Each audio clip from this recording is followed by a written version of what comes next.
Hello, my name's Achimboro Atande, and welcome to part 7 of my 100 Books in a Year challenge.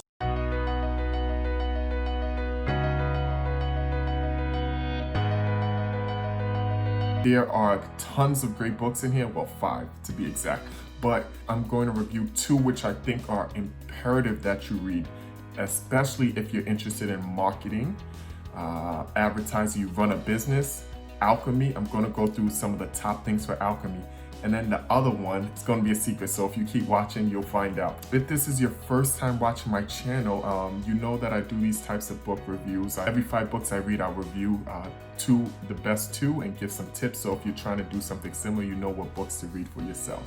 The last 5 books that I read, these 5 books are very interesting, so I'm looking forward to share a review of them. If you want to see other books that I've read, feel free to look below for a description of the last 35 books I've read, and you can check out other videos. You can check out videos over here or videos over here. So the 5 books I read are Trading in the Zone by Mark Douglas, How to Build Meaningful Relationships Through Communication by Lloyd, Alchemy by Rory Sutherland, Built from Scratch by Bernie Marcus and Arthur Blank, that's the story Home Depot, and The Millionaire Fastlane by MJ DeMarco.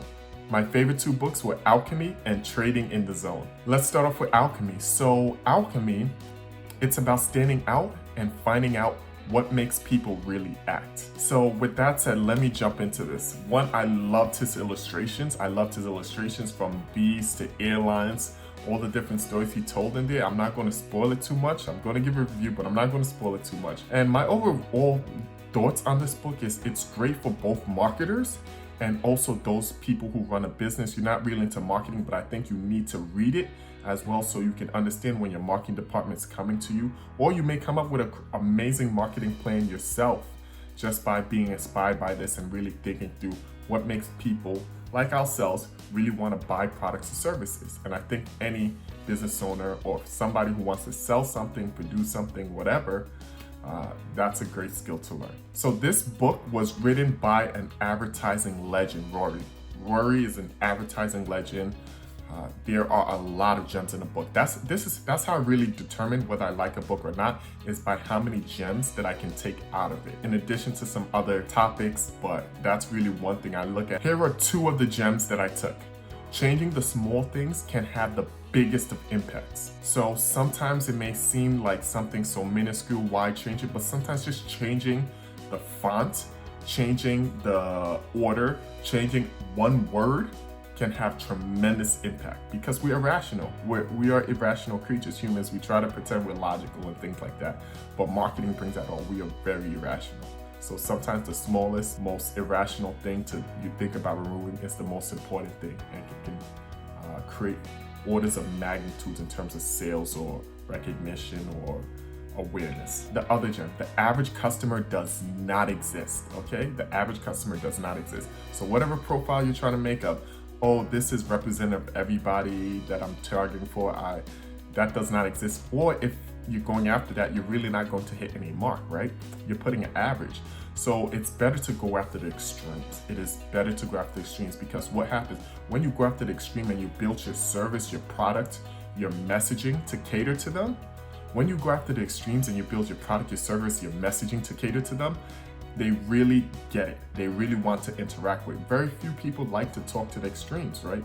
They want to focus on the middle, but the extreme, when they know you love them and you really understand them, they're going to stick with you the longest, which is the best thing to happen in the market. Have a client which has a large lifetime value to you and your company, all right? And that means you also have a large lifetime value to the client. So think of it from that perspective. So one of the reasons why this book was very helpful, because it clarified some of the things that I do for my clients in terms of these things that I say or ways that I push them and saying, hey, let's focus on this versus that. Let's ignore this customer. I know it seems like a very small niche, but let's go after that. And being able to use a source like Rory and pointing out to one of the greatest who ever did this. And yes, I didn't necessarily take this from them because I was doing this beforehand, but I can point to, okay, this is what the best people have done. That's easier to convince a client, right, to do something. That's easier to convince one of my marketing clients to take that action or allow me to take that action on their behalf. That's better for me because that means they'll get better results, so they'll be happier. Overall, I give this book a 5 out of 5. And I don't give those out frequently, but I give this book a 5 out of 5. It's something that's going to stay on my shelf. Well, it's technically an audio book, but I'm going to get the physical book as well and put it on my shelf. And I plan to reread this every so often.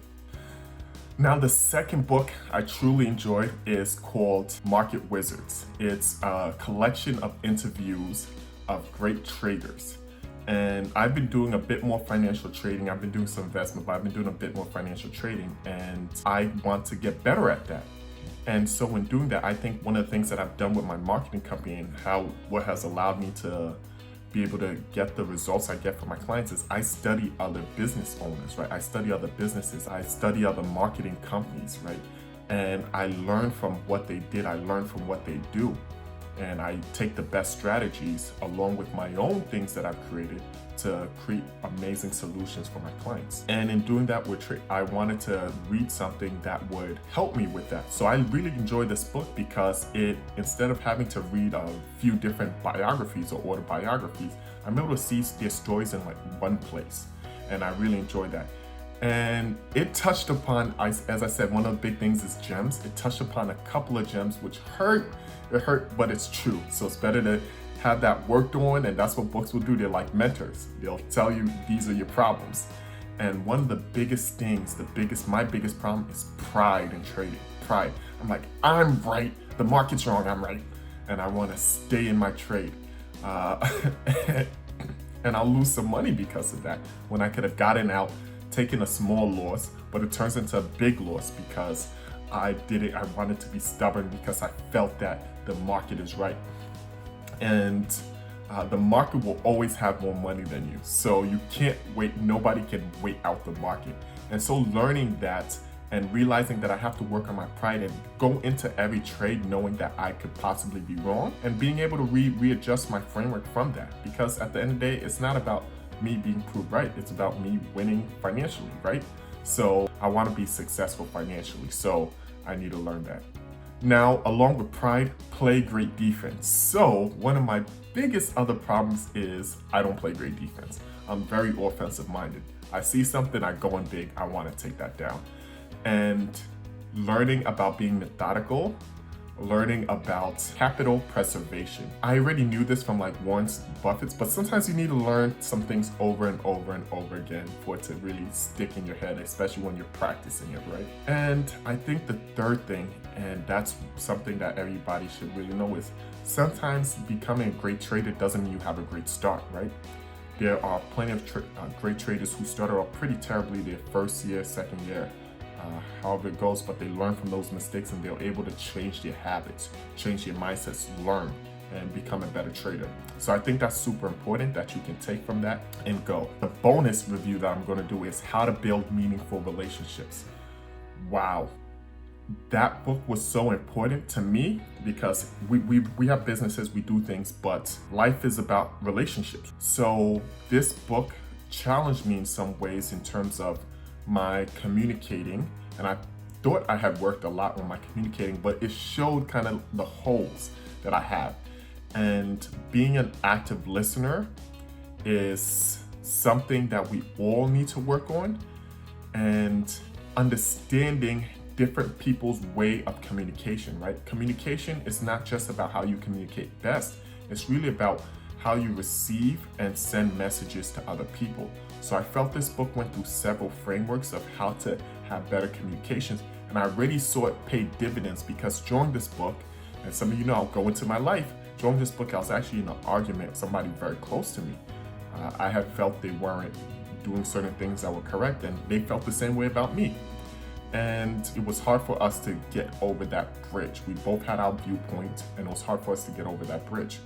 But after reading this book, I was just wrapping it up right before we were scheduled to have a call, and it helped me work to de-escalate and build that bridge and communicate in a way that the person can understand where I'm coming from, and also have me focus on listening to them and understanding where they're coming from as well. And it really helped, I think, take a step in an amazing direction for a relationship that was already really good. And I think it helped it become great. And I'm still seeing dividends for that now. So I really recommend that book as well. All the other books were great too. The Story of Home Depot, that was great. It was hard to leave that one out. It really made me respect the company even more. But I had to, I have to whittle things down to 2. So my recommendation on Market Wizards, I give that book a 4.5 out of 5 stars. And I give the communication book also a 4.5 out of 5 stars. So I'm going to read 100 books in a year. Actually, I'm doing these videos a bit backwards. I'm actually up to book 64, so it's a little bit hard for me to remember all the books that I read up to this point, but I had to, in speeding up, I was unable to shoot the videos like I like, so I'm going back and shooting the videos for the older books that I read.